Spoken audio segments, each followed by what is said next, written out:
Alors, bonjour chers amis, merci d'être venus en aussi grand nombre à la deuxième conférence de la série S'amuser au musée. Je veux juste vous rappeler une consigne avant qu'on aille plus loin, c'est que si vous avez des questions à me poser en cours de conférence, j'apprécierais que vous attendiez que j'ai fini d'exposer sur un peintre ou un autre, et là, vous pouvez poser mes questions avant que je passe à un autre peintre. Voici le premier artiste qu'on va voir aujourd'hui, c'est M. Thomas Gainsborough, un artiste britannique qui était à la fois portraitiste et paysagiste. Alors, il a vécu de 1727 à 1788. Il est devenu un des plus célèbres peintres de son époque. Il a ouvert son premier atelier à Londres à l'âge de 18 ans. Et dès ses 21 ans, ses toiles étaient accrochées au mur à côté des toiles des peintres les plus célèbres de son pays. Il expose avec les plus grands peintres. Lui et son épouse, Margaret Burr, auront deux filles que l'on voit ici en 1748, chassant les papillons. Comme ces toiles de paysage, dont voici un exemple ici, ne se vendent pas beaucoup, alors il n'a d'autre solution pour survivre que de se lancer dans le portrait qui, lui, avait une clientèle assurée. Alors, il déménage à un moment donné à la ville de Bath en 1959 et il prend comme apprenti son neveu, dont il a fait le portrait ici, qui s'appelle Gainsborough Dupont. Il a fait le portrait de la mère de celui-ci également en 1979, Sarah. En 1974, il est de retour à Londres et là, il obtient des mandats très, très importants, entre autres de la famille royale. Alors, on lui demande de faire le portrait du roi George III, qu'on voit ici, et de sa femme, la reine Charlotte, et de son petit chien. C'est donc pas d'hier que les monarques britanniques ont une affection particulière pour les petits chiens. On voit ici ces deux filles plus âgées, de même qu'un autre portrait de George III qu'il a fait un peu plus tard. Avec le peintre Joshua Reynolds, il est le portraitiste dominant du 18e siècle. Mais contrairement à Reynolds, qui lui représente ses sujets dans des habits qui rappellent le Moyen Âge, c'est-à-dire la Renaissance italienne, Gainsborough préfère montrer ses sujets dans des habits plus contemporains, tels que son tableau ici, Le Garçon bleu ou The Blue Boy, qui est son tableau le plus célèbre et le plus valorisé. Ses œuvres, comme le portrait de Madame Graham en 1776, celui de William Hart et de son épouse, connu sous le nom de Promenade matinale en 1785, le tableau de ses deux filles un peu plus tard en 1758 et celui-ci de sa femme à lui, de la même année, sont parmi les sujets de prédilection dont il a fait plusieurs reproductions à travers le temps. Ce tableau, la petite paysanne au chien et à la cruche, montre le caractère unique de ces sujets. Gainsborough est avant tout, au fond de lui-même, un paysagiste sensible au spectacle de la nature. Dans sa jeunesse, il alliait, comme on a vu au début, avec bonheur, paysage et portrait. En particulier, en 1750, il a fait le portrait de M. et Mme Andrews, qu'on voit ici. De ses débuts de paysagiste, il conservera un goût de l'authenticité de ce qui lui fera donner de ses personnages une image moins flatteuse que les portraitistes français de la même époque. Même si les historiens de l'art ont classé Gainsborough parmi les portraitistes, John Constable, le grand peintre paysagiste britannique, dira de lui « Je crois voir Gainsborough dans chaque haie et dans chaque arbre que je peins. » Il était devenu portraitiste finalement beaucoup par la force des choses, mais sa vraie inclinaison était vers le paysage. Le tableau d'Andrews qu'on voit ici, ce sont un couple fraîchement marié. Il les montre devant une énorme chêne. La propriété, avec ses champs de blé et ses troupeaux de moutons au loin, sont fidèlement montrés par le peintre. Donc, il a réussi à allier paysage et portrait. Maintenant, je vais vous parler du peintre Francisco Goya. Est-ce qu'il y a des questions sur Gainsborough? Non? Bon. Francisco Goya, un peintre espagnol né à Saragosse en 1746 et décédé à Bordeaux en 1828. Par le plus grand des hasards, j'avais dans mon courrier ce midi une revue sur les arts auquel je suis abonné. Et il y avait un article justement sur Francisco Goya. Je vais vous montrer l'autoportrait de M. Goya. Et le titre de cet article sur Goya, c'était « Goya, fou et révolutionnaire ».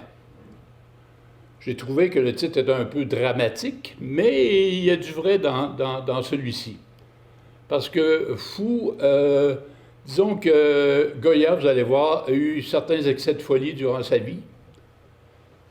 Ça se voit dans ses œuvres. Et aussi, il était révolutionnaire dans le sens où d'abord, il était un fervent patriote. Il tenait le bien de ses compatriotes espagnols lui tenait énormément à cœur. Et révolutionnaire aussi dans le sens où ses tableaux ont créé vraiment une révolution dans la peinture de cette époque-là. Alors, lui, il est du mouvement qu'on appelle pré-romantique. Il a fait beaucoup d'œuvres, soit des tableaux au chevalet, des murales, des gravures, des dessins, etc. En 1770, il fait un voyage en Italie qui le met en contact avec le néoclassicisme. C'est le style qu'il adoptera au moment où il ira s'installer à Madrid. Le premier tableau qu'il peint, ça s'intitule « Hannibal, vainqueur, contemplant l'Italie depuis les Alpes ». Alors, ce tableau-là est une mini-révolution, si on veut, dans le sens où c'est un tableau, c'est pas un tableau religieux déjà, à l'époque, c'était beaucoup ça qui se faisait. C'est un tableau, on peut dire, laïque. Et aussi, c'est révolutionnaire dans le sens où il utilise des tons pastels, ce qui fait beaucoup, qui est très différent des teintes employées par les peintres baroques. Alors, on voit, il y a des tons rosés, il y a des bleus bébés et des gris perles dans ce tableau. L'année suivante, il reçoit une commande de faire une murale dans une chapelle dédiée à la Vierge. Alors, il peint ce tableau qui s'intitule « Le sacrifice au dieu Pan ». Comme il était atteint de surdité, son œuvre met en évidence la fantaisie et le grotesque. Il est employé à la cour d'Espagne, à la fabrique royale, en fait, de tapisserie, où il réalise des motifs et des dessins nécessaires à leur confection. À partir de 1780, il devient le peintre officiel du roi Charles III et de son successeur Charles IV. Il réalise alors de prestigieuses commandes, dont des portraits royaux et sa célèbre Majanus qu'on voit ici. La jeune femme qui avait posé pour ce tableau était la maîtresse de Manuel Godoy, qui était un proche de la famille royale et aussi un mécène de Goya. Les tableaux de nu étaient très rares à l'époque en Espagne, car l'Église catholique les considérait obscènes. Alors, ce qu'il a fait, c'est qu'il a peint la version... Ce tableau, il l'a peint à Bordeaux, parce que quand le roi Ferdinand VIII a pris le pouvoir, il a quitté l'Espagne parce qu'il était opposé à ses idées. Alors, il est allé s'installer à Bordeaux et il a vécu parmi les autres exilés espagnols. En 1828, il a peint ce tableau qui s'intitule « La laitière de Bordeaux » avec une technique complètement renouvelée. En dépit de ses 82 ans, sourd et commençant à devenir aveugle, Goya s'y exprime avec la pleine liberté d'expression. Bon, c'est ça, le tableau dont je voulais vous parler. Ça s'intitule « Saturne dévorant un de ses fils ». Alors, M. Goya est... Alors, je peux continuer quand même. Alors, vous voyez ce tableau-là. Goya l'a peint. C'est un des 12 tableaux qu'il a peint sur les murs intérieurs de sa propre maison. Alors, imaginez vivre 24 heures par jour avec ça devant le visage. Ça vous donne une indication de l'état mental de M. Goya à l'époque. C'est ce qu'on appelle ses peintures noires. Alors, ce qui est représenté, c'est le dieu Cronos dévorant un de ses fils. Le dieu Cronos a dévoré ses fils parce qu'il craignait qu'un de ses fils le remplace sur le trône. Alors, il préférait les manger que les voir lui succéder. Pas de gaspillage.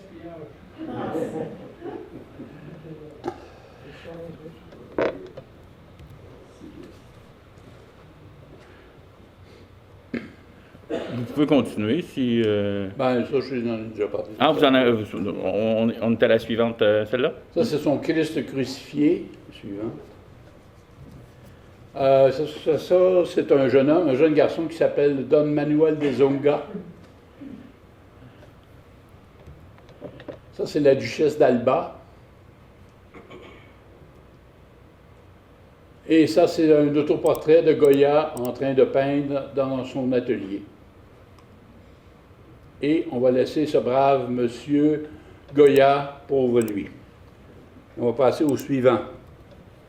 C'est Madame Mary Cassatt, une peintre impressionniste américaine, qui était née en 1844 à Philadelphie, et dont la famille était d'origine française, qui avait immigré en Amérique en 1662. Madame Cassatt a vécu en France toute jeune avec ses parents, et à Paris, elle s'est inscrite à des cours de dessin. À l'âge de 16 ans, elle est retournée aux États-Unis, et là, elle s'est inscrite à l'École des beaux-arts de Philadelphie, de Pennsylvanie en fait, où elle a appris les rudiments de son métier. Ça, c'est un autre autoportrait d'elle. Alors, Madame Mary Cassatt, finalement, a passé 60 ans de sa vie en France, rien de moins. Et elle a été acceptée comme étant une des peintres impressionnistes par toute la ribambelle d'artistes français qui constituaient ce groupe.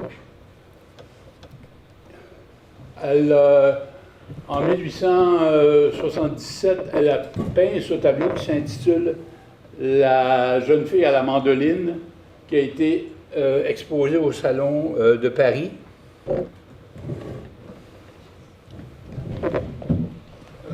Alors, c'est ça, elle avait suivi des cours. Ça, c'est pas un tableau impressionniste du tout. C'est un tableau, ça c'est jeunes gens au balcon pendant le carnaval. Ça, c'est des peintures de nature académique. Parce qu'arrivée à Paris, elle a suivi des cours avec Jean-Léon Gérôme, qui était un des peintres académiciens les plus en vue. Ici, elle a peint le torero et la jeune fille. C'est ce tableau qui a attiré l'œil de Degas. Et Degas a approché Mary Cassatt pour essayer de la convaincre de se joindre au groupe des impressionnistes. Mary Cassatt a été une de deux femmes seulement qui ont fait partie des impressionnistes, l'autre étant Berthe Morisot, dont on voit ici la photo, une peintre française dont on traitera dans une conférence ultérieure. Bon, alors, les sujets de prédilection de Mary Cassatt, une fois qu'elle a été joint les impressionnistes, ça a été de montrer une tendre complicité entre la mère et ses enfants. Je vais vous montrer plusieurs de ces tableaux qui montrent justement des scènes entre la mère et ses enfants. Elle-même ne s'est jamais mariée, elle n'a pas eu d'enfants, mais elle a eu beaucoup de neveux et de nièces, dont celle-ci. Son ami Degas lui avait ouvert les portes des expositions impressionnistes à partir de 1879. Ça, c'est un tableau nettement impressionniste. Elle s'est liée d'amitié avec les peintres Camille Pissarro et Berthe Morisot. Sa palette vibrante, sa touche enlevée, le rôle de la lumière, le goût pour les estampes japonaises aussi, la case réellement parmi les impressionnistes.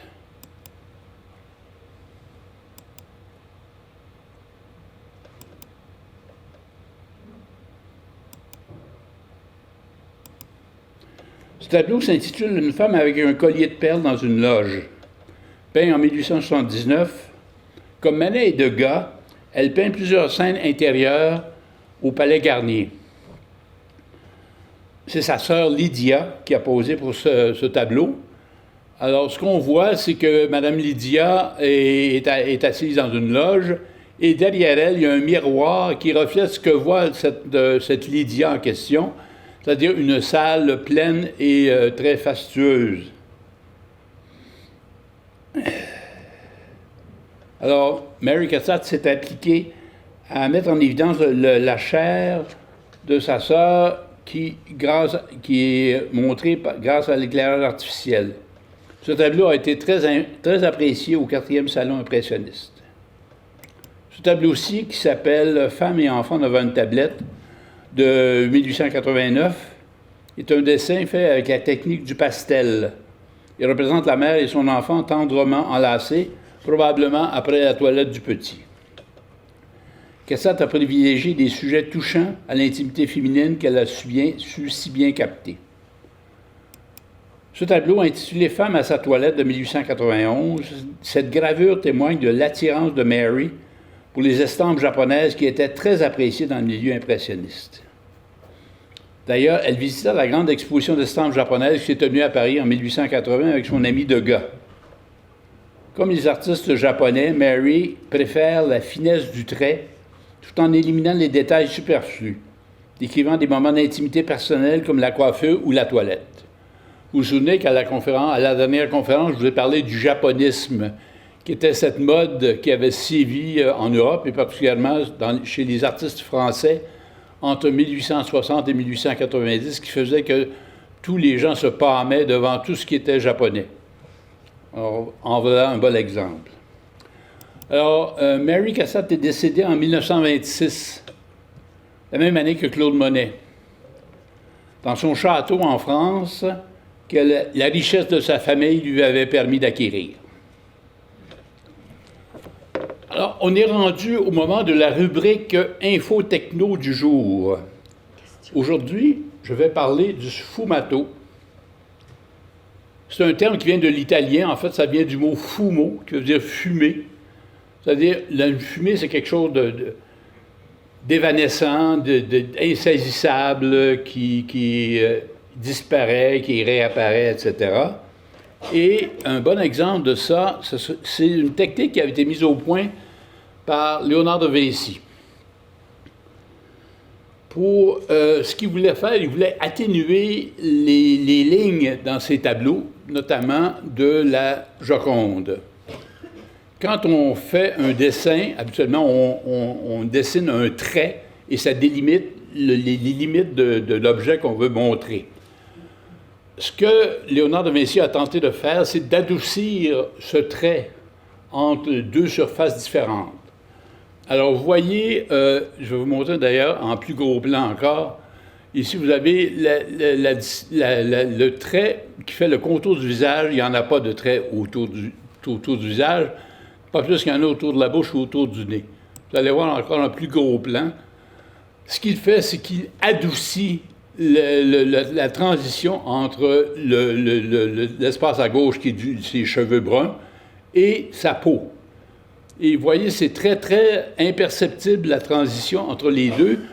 Et il faisait ça grâce à une technique qui s'appelle sfumato. C'est-à-dire qu'il appliquait plusieurs couches très fines de peinture sur ce même contour-là, jusqu'à temps que le contour s'atténue et qu'il y ait une transition très, très imperceptible entre les deux surfaces. Même chose pour la bouche, même chose pour le nez. Alors, c'est la technique du sfumato qui a été inventée et utilisée par Léonard de Vinci. On va passer maintenant à un peintre québécois, Jean-Paul Lemieux, qui est un peintre contemporain, qui est né à Québec en 1904 et qui est décédé en 1990. Je vais vous montrer un de ses premiers tableaux, qui s'intitule « 1914 ». En cette année-là, la famille de M. Lemieux passait leurs étés au Kent House. Kent House, c'était un hôtel qui était sur les hauteurs des Chutes Montmorency. Et vous le voyez dans le tableau ici. En haut à gauche, c'est le Kent House, ici, là. Bon. Et À ce moment-là, c'était un hôtel où sa famille restait. Et à ce moment-là, Jean-Paul a fait la connaissance d'un peintre américain qui était venu au Kent House pour restaurer une grande toile qu'il y avait dans le lobby de l'hôtel. Et Jean-Paul a été fasciné par le travail de cet artiste américain. Et il s'est mis aussitôt à dessiner, et à partir de ce moment-là, la graine était semée et il savait qu'il allait devenir un artiste. En 1926, il s'est inscrit à l'École des beaux-arts de Montréal, où il a eu comme professeur Paul-Émile Bordua, le grand maître de l'abstraction québécoise. Un des premiers tableaux qu'il a fait dans les années 40, c'est ce tableau magistral qui s'intitule « Faites Dieu à Québec ». Alors, ce qu'on voit, c'est... on voit ici... C'est la procession qui sort de la porte de la basilique dans la Haute-Ville,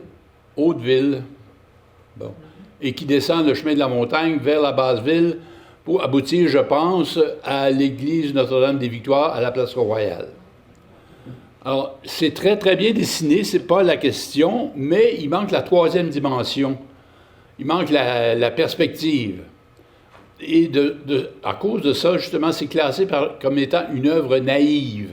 Mais il faut dire que c'était voulu parce que, à l'époque, Jean-Paul Lemieux avait une grande admiration pour tout ce qui était art naïf au Québec et même il en collectionnait plein chez lui.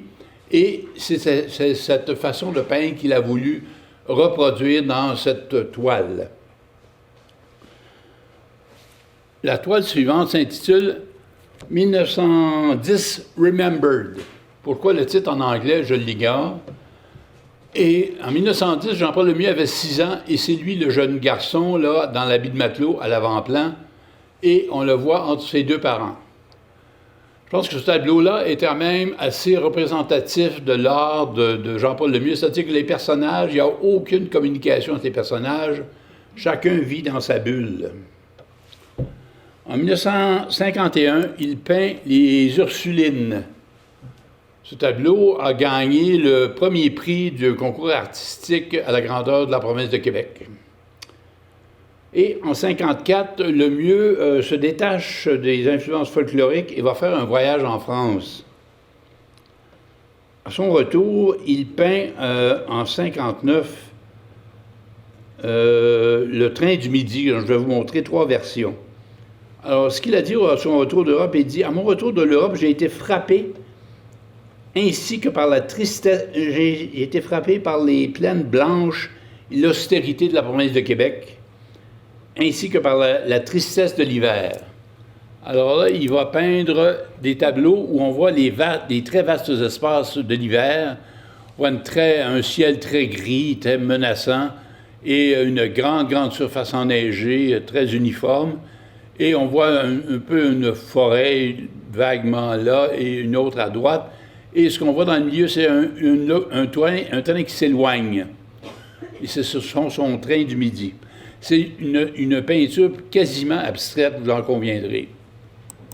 Ici, c'est une peinture, le train du Midi, encore là, la locomotive s'avance vers nous.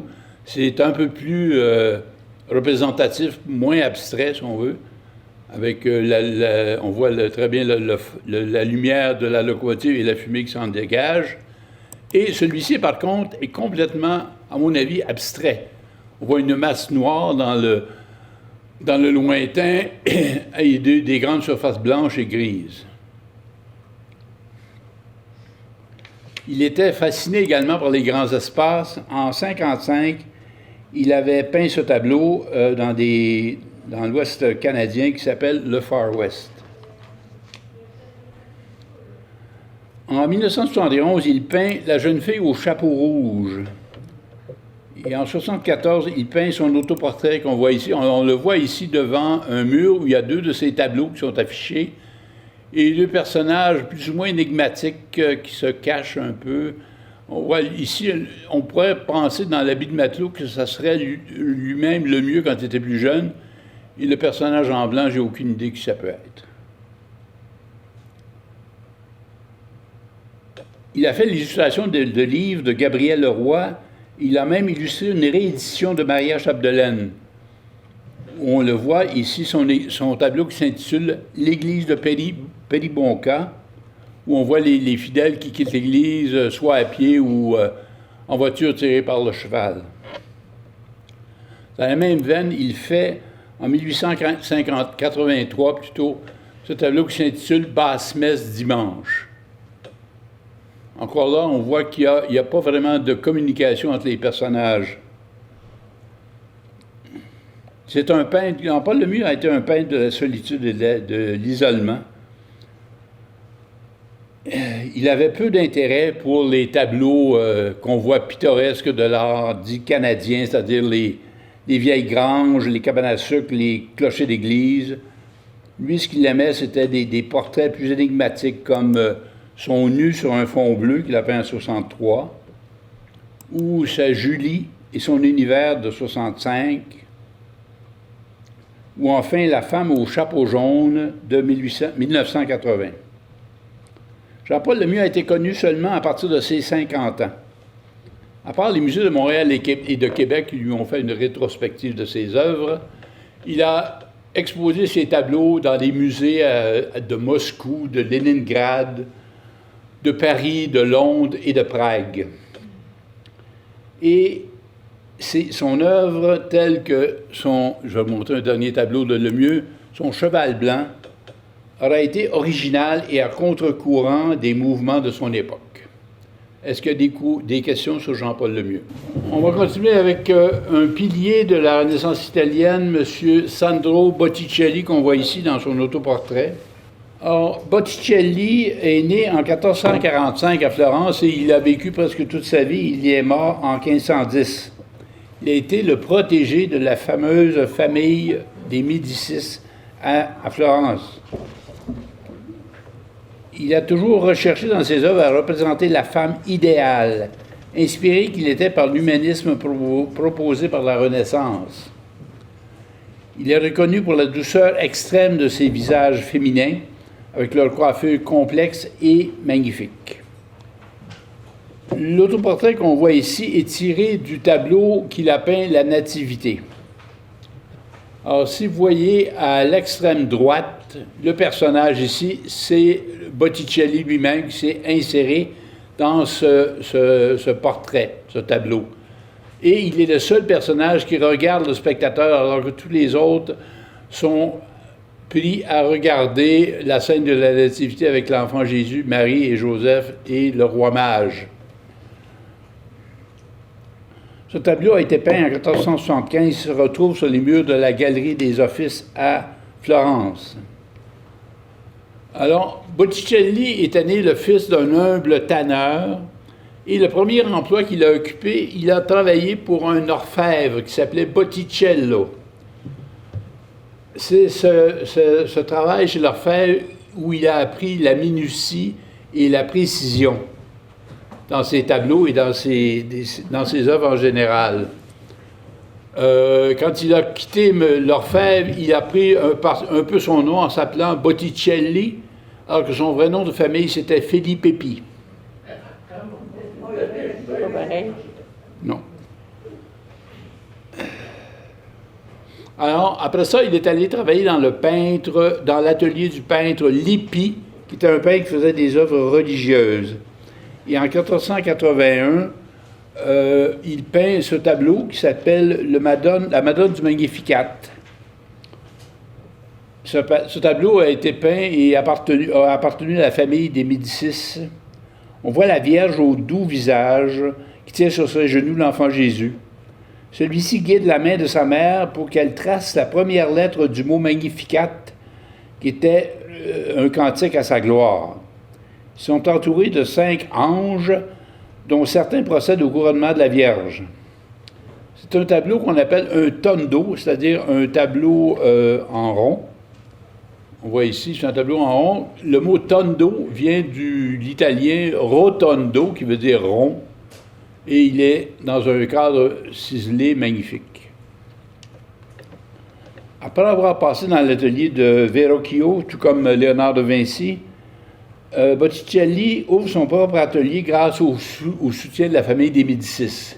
Et il se met à faire des œuvres religieuses, mais aussi des portraits de gens fortunés. Il a peint ce portrait de Michele Marello, qui, soit dit en passant, vient d'être vendu pour la coquette somme de 30 millions de dollars américains en 1497. Cet homme, qui était un militaire et un poète d'origine grecque, était un ami de la famille des Médicis et il était extrêmement populaire à Florence. Vous remarquez que la pose qu'il prend, c'est une pose aux 3/4, alors qu'à l'époque, tous les portraits se faisaient de profil d'habitude. Je vais vous parler maintenant de la fabuleuse histoire de la Bella Simonetta Vespucci, qu'on voit ici. C'était une jeune femme italienne originaire de Gênes qui avait épousé à l'âge de 15 ans Marco Vespucci, qui était le cousin de l'explorateur Amerigo Vespucci. Ce mariage avait eu lieu à Florence et la grande beauté de la jeune femme avait frappé la population de Florence, qui la surnommait la Bella Simonetta. Elle a servi de modèle à Botticelli. Il s'en est servi pour son fabuleux tableau « La naissance de Vénus ». Alors, ici, il représente la déesse Vénus, qui était la déesse de la beauté et de la fertilité, qui arrive dans le monde des humains. Elle sort de la mer, elle se tient debout sur une coquille. À gauche, on voit le vent qui souffle, le zéphyr qui souffle sur elle, et à droite, on voit une jeune femme qui vient essayer de la couvrir avec un grand manteau. Alors, Vénus tient une pose contrapposto, comme on dit, c'est-à-dire une pose qui est semblable, qu'on retrouve dans les statues grecques de l'Antiquité. Et elle est prude, elle se cache, elle cache son sexe avec sa longue chevelure. Ce tableau se trouve sur les murs du Galerie des Offices à Florence. Ce tableau s'intitule « La Primavera » ou « Le Printemps ». C'est un tableau moitié religieux, moitié mythologique. Le personnage central qu'on voit ici, c'est évidemment c'est Vénus, mais en même temps, c'est la Vierge Marie, parce que le personnage porte les mêmes vêtements, les mêmes couleurs qui sont attribuées habituellement à la Vierge Marie. Et on voit ici, du côté gauche, les trois grâces. Vous vous souvenez, à la conférence précédente, on avait vu les trois grâces peintes par Raphaël. On les avait vues également peintes par Rubens. Là, vous les voyez maintenant peintes par Botticelli. Et remarquez que ce personnage ici, je vais vous montrer en plus grande échelle, c'est Simonetta Vespucci, justement, qui a servi de modèle pour une des trois grâces. Remarquez la grande beauté de cette femme et remarquez la façon et la complexité de sa coiffure avec des perles et des rubans et tout. C'est vraiment magnifique comme représentation de la beauté féminine.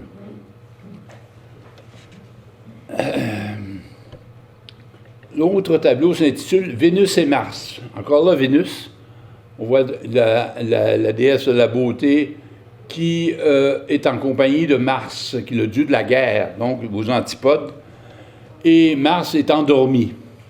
On voit également de jeunes enfants espiègles qui s'amusent avec la lance de Mars et sa cuirasse. Il y a même un jeune avec une conque qui souffle dans la conque pour essayer de réveiller Mars. Botticelli a fait également ce portrait de Dante, le grand génie littéraire de Florence. Alors, ce qui est frappant dans ce tableau, c'est le contraste entre le drapé rouge de ses vêtements et de son chapeau avec le fond clair. Remarquez que Dante a sur la tête des lauriers, ce qui indique ses grands exploits littéraires. Comme je disais tantôt, Botticelli a pratiquement passé toute sa vie à Florence, sauf exception, le pape l'a convoqué à Rome pour qu'il participe à la décoration de la chapelle Sistine. Et là-bas, il a peint 3 fresques dans la chapelle Sistine, dont une qui s'appelle La Tentation du Christ. Et voici un extrait de ce tableau. On voit ce très joli personnage avec des très beaux vêtements qui fait partie du tableau La Tentation du Christ. Quand Botticelli est revenu à Florence, les choses avaient changé drôlement. D'abord, le grand mécène qui protégeait les artistes, et en particulier Botticelli, Laurent le Magnifique, un des Médicis, était mort. Et il y avait un vent contraire qui soufflait sur Florence, parce qu'il y avait un moine du nom de Savonarole, qui prêchait une espèce de contre-réforme, c'est-à-dire il prêchait le retour aux anciennes valeurs qui avaient prévalu jusqu'au Moyen Âge.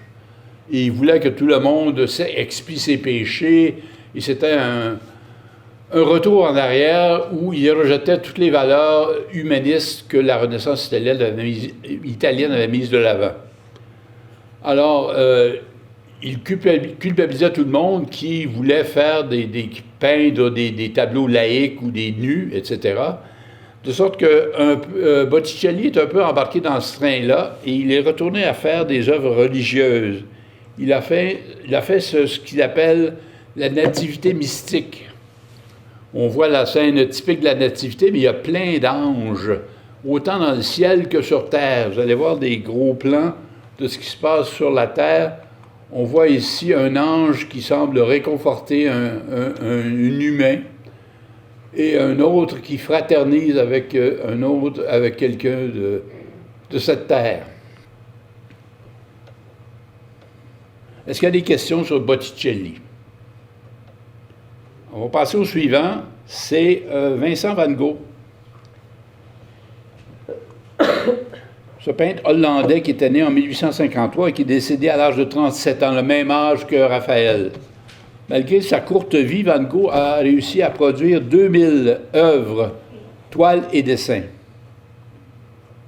Il a connu une vie tumultueuse à cause de sa bipolarité qui éventuellement a causé sa perte à l'âge de 37 ans. Je vais vous en donner plus de détails plus tard. Alors, en 1885, il est encore en Hollande et il peint des tableaux qui sont, disons, des tableaux noirs. On voit ici, il a peint le portrait d'un paysan. On sent que ce n'est pas la joie qui règne dans sa vie. Il a peint également cette scène ça s'appelle les mangeurs de pommes de terre. C'est des gens d'une grande pauvreté qui n'avaient que des patates à manger pour souper avec un peu de thé. Et à la même année, en 1985, en France, il y avait l'écrivain Zola qui sortait son roman Germinal, qui décrivait un peu une scène similaire à ce que Van Gogh décrivait en Hollande, c'est-à-dire la misère du pauvre peuple, parce que dans Germinal, Zola traite des mineurs des mines de charbon dans le nord de la France. En 1986, Van Gogh quitte la Hollande pour se diriger vers la France. Alors là, c'est une grande bouffée d'air frais quand il arrive à Paris. Son frère Théo était gérant d'une galerie d'art dans Montmartre. Alors là, dans les années 80, c'était bouillant d'activités artistiques. C'était vraiment... il y avait les impressionnistes qui commençaient à prendre le haut du pavé, etc. Alors, c'était très, très stimulant de se retrouver à Paris à cette époque-là. Et son frère Théo lui a présenté des grands peintres impressionnistes comme Seurat, Pissarro, Paul Gauguin, etc. Et Van Gogh, évidemment, s'approvisionnait de matériel pour faire ses tableaux, et il a connu le père Tanguy. Le père Tanguy vendait du matériel d'artiste, il vendait des pigments pour mettre dans les huiles des peintres, et Van Gogh s'est offert pour faire son portrait. Alors, vous voyez, c'est un portrait quand même assez impressionniste, je dirais. On voit très bien les coups de pinceau dans les vêtements du monsieur. Mais ce qui m'intéresse par-dessus tout dans ce tableau, c'est l'arrière-plan. qui est un exemple flagrant du japonisme qui régnait à cette époque-là en France. Regardez au-dessus de sa tête, ce que vous voyez ici, c'est le mont Fuji. Hein? Et ici, vous voyez un acteur du théâtre No, et ici, une geisha dans son plus beau kimono. Et ici, je pense que c'est un cerisier en fleurs, on dirait bien. Alors, un autre exemple de japonisme à l'époque. Alors, là, il est à Paris, et là, il sent que c'est le moment pour lui de réaliser son grand rêve méditerranéen, c'est-à-dire aller dans le sud de la France, en Provence, où règne la chaleur et le soleil qui lui a tant manqué dans sa Hollande natale. Et là, il se met à faire des tableaux. Il s'en va à Arles, en fait. La ville de Arles l'accueille. Et il peint ce tableau qui s'intitule « Moisson en Provence ». Vous voyez, c'est tout à fait le style impressionniste avec les coups de pinceau. Et il peint également ce tableau « Les tournesols ». On commence à voir que les deux couleurs préférées, je pense, de Van Gogh, sans se tromper, c'est le jaune et le bleu. Et il peint également, il peint les tableaux des portraits du facteur Rollin, qui était le facteur de la ville de Arles. En 88, il réalise ce magnifique tableau qui s'intitule « Le Café Terrasse ». Bien, vous saurez que ce café existe toujours à Arles et, sans surprise, il a pris le nom du Café Van Gogh. Le style de cette toile est unique à cause des couleurs chaudes que Van Gogh y présente dans l'auvent au-dessus de la terrasse et dans la terrasse elle-même. On voit des couleurs chaudes encadrées par des bleus plus froids dans les bâtiments et dans le ciel. Remarquez que c'est la première fois que Van Gogh représente un ciel étoilé. Vous vous en souviendrez parce qu'à la fin, on va regarder sa toile, le ciel étoilé au-dessus du Rhône, où les mêmes étoiles et un ciel un peu plus agité. On verra tantôt. Ça, c'est sa chambre à Arles. Vous voyez, il vivait de façon très simple. Il avait un lit simple, 2 chaises et une table. Et les murs étaient ornés de ses œuvres, j'imagine. Alors, vous voyez encore là, le jaune et le bleu sont quand même prédominants dans ce tableau. Ah oui.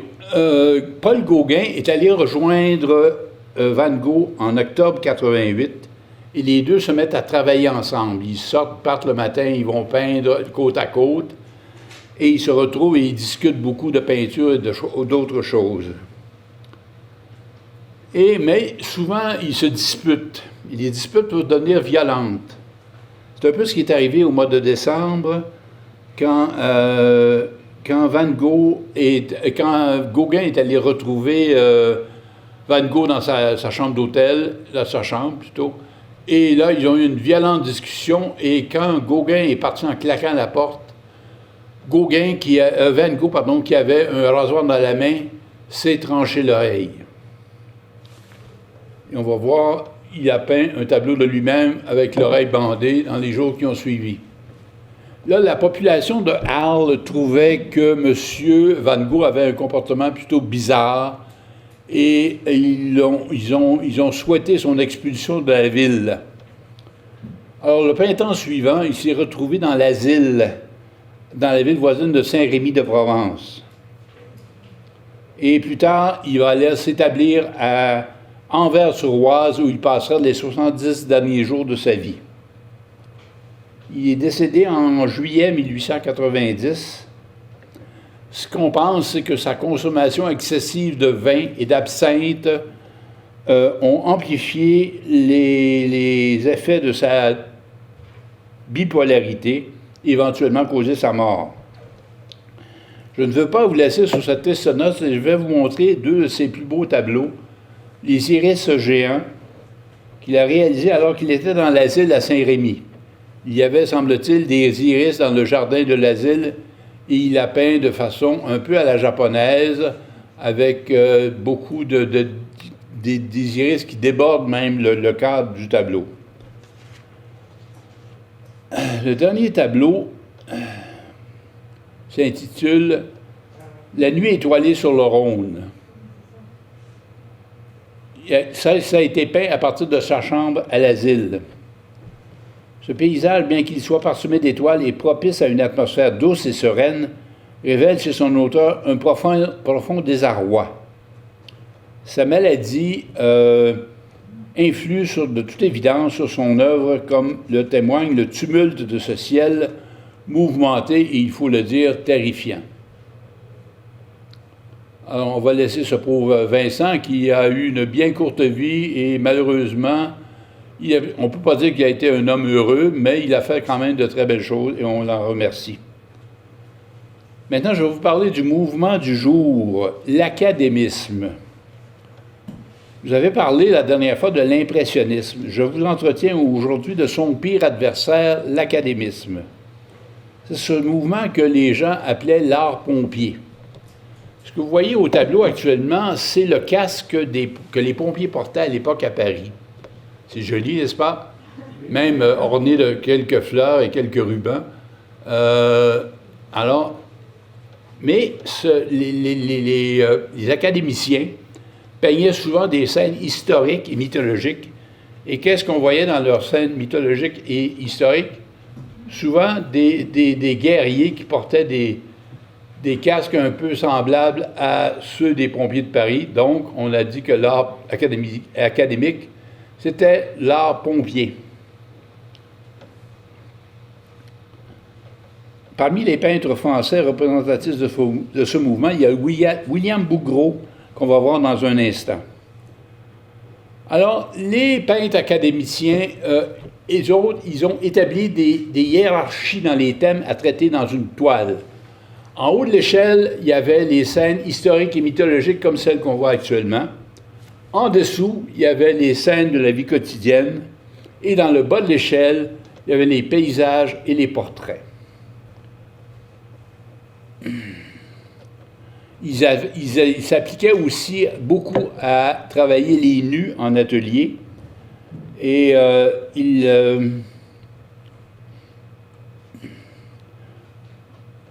ils peignaient beaucoup en atelier plutôt qu'en plein air. Et ils aimaient imiter les anciens et leur appréciation de la nature, qui ne peut être que beauté. Ah oui, leur tableau devait donner l'impression d'être complètement fini. Il fallait que toutes les surfaces soient lisses. Il ne fallait pas voir aucun coup de pinceau dans leur tableau. Ça, c'était à bannir absolument. Il fallait que ça soit très lisse.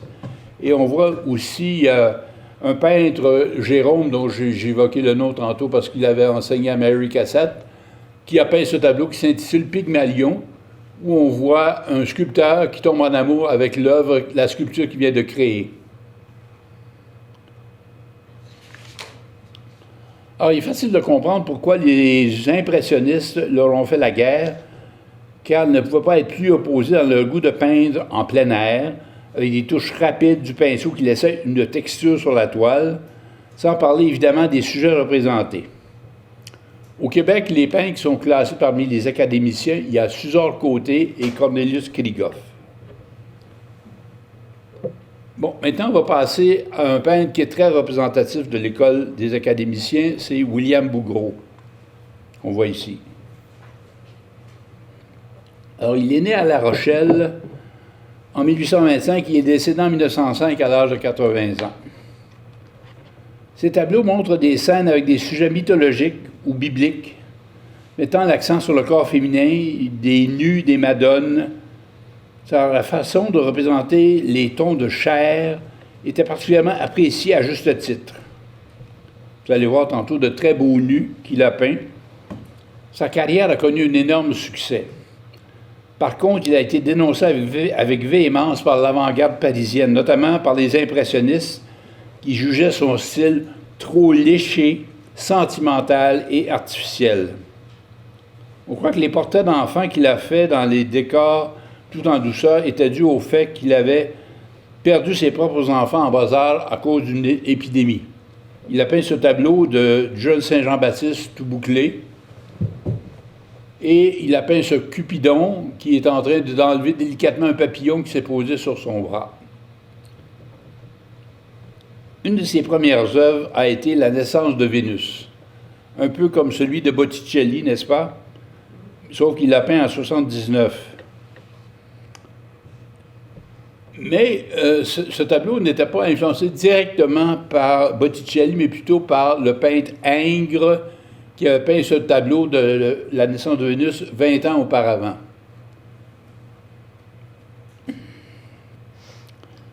C'est à cause de ce style que Bouguereau a connu un grand succès, mais aussi plus de critiques. De la texture lisse et minutieuse de sa peinture, un critique dira « Ce n'est même plus de la porcelaine, c'est du léché flasque. C'est ce que je ne sais quoi, quelque chose comme de la chair molle de poulpe. » Et Vlan. Le peintre Degas invente le mot « bougueroter » pour désigner, en se moquant, l'action de fondre et de lisser le rendu des images. Revenons quelques années en arrière pour voir comment il en est arrivé là. En 50, il peint le tableau Le Dédain, le Dédain qu'on voit ici, pour un concours auquel il participe. Ce tableau est actuellement affiché sur les murs de l'École des Beaux-Arts de Paris, où Bouguereau a enseigné pendant un certain temps. La même année, il peint la toile Dante et Virgile, inspirée par la Divine Comédie de Dante. Il y a dans cette scène de l'âpreté et de la force, une qualité rare, dira le critique Théophile Gautier. L'année suivante, il peint Idylle, où on peut voir une scène paisible dans les bois, avec deux personnages, un jeune homme nu et une jeune fille complètement vêtue. Elle porte une simple robe blanche qui évoque la Grèce antique. Il semble qu'elle regarde sa main plutôt que l'homme à ses pieds. Lui, pendant ce temps-là, enserre les genoux de la jeune fille dans un geste évident d'affection. La suggestion ici, c'est que l'intérêt de l'un pour l'autre n'est pas réciproque. L'usage de la couleur et de l'ombre donne à la femme une apparence presque mystique, qui est habituelle dans les scènes classiques de Bouguereau. Il a peint ce tableau qui s'intitule L'enfant chéri, l'oiseau chéri plutôt, peint en 1867. C'est un tableau tout à fait attendrissant pour dire le moins. Il a peint en 69 Le Retour du marché, qui est une œuvre réalisée aux fêtes de sa carrière. Cette année-là, il a amorcé un changement passant des sujets historiques à des sujets simplement humains. Ce sont des portraits poignants d'enfants et de jeunes filles qui ont établi sa réputation d'artiste et fait augmenter la demande pour ses tableaux. Le sourire de cette jeune femme prend toute la place dans l'œuvre et la rend très sympathique. Avec sa toilette de Vénus, en 1873, Bouguereau effectue un retour dans la mythologie. Il dessine une Vénus au bord de l'eau qui porte la marque Bouguereau, c'est-à-dire un réalisme presque photographique. Son corps est tout élancé à la peau lisse, avec des seins fermes et juvéniles, la taille fine, les hanches étroites, les jambes bien en forme et élégantes. C'était une très belle femme, comme on les aimait au 19e siècle. Sa nudité est plus réaliste qu'académique. Il réalise également les œuvres suivantes, Sur le bord de l'eau, en 1875, La jeunesse et l'amour, de 1877, La compassion, de 1897, où l'on voit le bon larron venir en soutien au Christ crucifié, ou Sa Madone des Roses, en l'an 1900, ou La beauté romaine, en l'an 1904. Est-ce qu'il y a des questions sur l'œuvre de Bouguereau? On va passer au dernier artiste du jour, un peintre croate, M. Vlao Bukovac, qu'on voit ici, qui est né en 1855 d'un père italien et d'une mère croate. Il est décédé à Prague en 1922. Sa vie a été vécue à plusieurs endroits et son style a beaucoup évolué au cours de sa carrière, vous allez le voir. Il a étudié à l'École des Beaux-Arts de Paris, puis il a eu comme mentor le peintre académicien Alexandre Cabanel. Avec son tableau La Grande Isa, en 1882, il commence à inscrire sa série de magnifiques nus au Salon de Paris. C'est à partir de ce moment-là qu'il a été remarqué, car tout le monde disait « Le clou du salon, c'est La Grande Isa de Bukovac ». Ce tableau a été réalisé dans le même style que l'Olympia de Monet qui avait été peint en 1863, soit 20 ans auparavant. Ce dernier avait lui-même été inspiré par la Vénus d'Urbino de Titien, célèbre peintre de Venise. Et avant lui, Giorgione avait réalisé la Vénus endormie dans une pose similaire. Si on remonte aux origines de toutes ces Vénus, on retrouve au IVe siècle avant Jésus-Christ la Vénus de Cnide, qui était une sculpture du peintre Praxitèle. Alors, pour revenir à la grande Isa, c'est donc un nu féminin d'une certaine sensualité et surtout d'une pose provocatrice, représentant une cassure avec les sans-vie et les nus conventionnels qu'on voyait dans les salons à Paris. C'est intéressant parfois de remonter la chaîne des influences d'un même thème comme celui des Vénus. Une fleur, excuse-moi, on va reprendre le cours. Ce tableau s'intitule Une fleur. C'est un tableau de nu qu'il a peint en 1887. Cette toile qui est tout à fait dans du mouvement symboliste, dans des tons de bleu pastel et des tons de chair, qui montre une femme nue inclinée avec à ses côtés un bouquet de fleurs. Elle porte à ses lèvres des bourgeons de rose. La signification de cette symbolique est que la femme est bien la fleur du titre de l'œuvre, avec toutes les implications de son éclosion et de son éveil sexuel. Bukovac a surtout peint des portraits en tout genre. Celui-ci, c'est le portrait de Gustave Pancratz qu'il a terminé en 1893. En tant que maître de la peinture académique, Bukovac était un membre important de l'art officiel. Cependant, il a été aussi inspiré par les impressionnistes qui exposaient dans les petites galeries. Vous allez voir que tranquillement, l'influence des impressionnistes va se faire sentir dans son œuvre.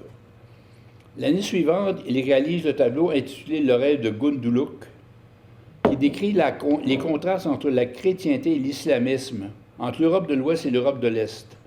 C'est un sujet encore d'actualité si on se souvient de la récente guerre en Bosnie dans les années 1990 entre chrétiens et musulmans. En 1995, il peint la visite de l'empereur Franz Joseph. Ce dernier, en effet, s'était rendu à Zagreb pour rencontrer ses sujets. Parmi les titres que portait cet empereur au long règne, il y avait aussi celui du roi de Croatie. Soit dit en passant, Franz Joseph était l'époux de la princesse Sissi, que Romy Schneider nous a fait connaître au cinéma. Pour terminer, je vais vous montrer d'autres œuvres de Bukovac. D'abord, cet autoportrait de lui en capitaine en 1902. Alors là, on commence à voir sérieusement l'influence des impressionnistes, aussi bien dans son chapeau que dans ses vêtements. On voit les coups de peinture, de pinceau plutôt. Ensuite de ça, il a peint Dans le bain en 1908, suivi de La femme du Monténégro dans son costume national. Le Monténégro, à l'époque, était une province de la Croatie. Et il avait une fille qui s'appelait Jessica, qui avait décidé de suivre les traces de son père. Et il l'a peint ici en 1916. Il intitule ce tableau « Jessica, sa fille, à la Gainsborough ». Pourquoi à la Gainsborough? Parce qu'on voit très bien ici des paysages et des personnages de l'époque de Gainsborough qu'on a vus en début de conférence. Tout est dans tout.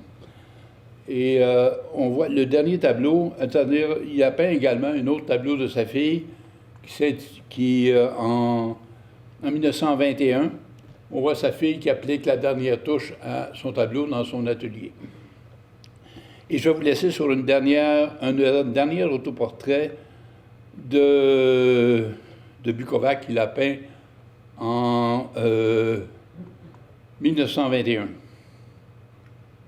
voyez, là c'est vraiment un tableau, si on regarde l'arrière-plan, son chapeau, son vêtement, c'est vraiment un tableau qu'on peut classer parmi les peintres impressionnistes.